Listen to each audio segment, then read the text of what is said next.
Du renouvellement, il y en aura également du côté de Petite-Rosselle, ville dont est originaire le nouveau député de la circonscription et qui accueillera à l'été 2018 le nouveau spectacle des Enfants du Charbon.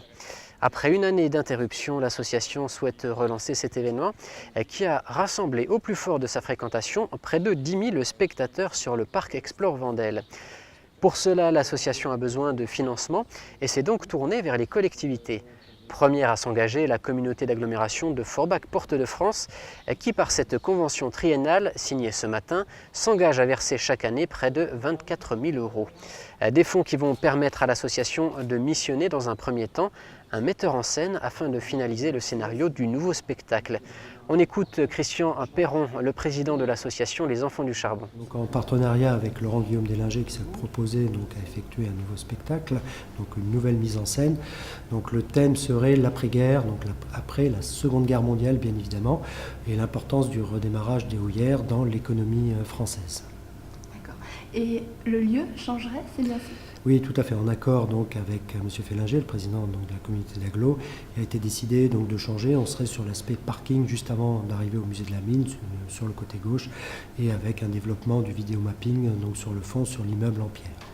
Et vous parlez au conditionnel, on l'entend bien, parce que vous êtes à la recherche de financement. Tout à fait. C'est-à-dire je ne pourrais jamais redémarrer malheureusement dans un équilibre financier précaire où justement jusqu'à la dernière minute nous avons toujours du mal à boucler notre budget.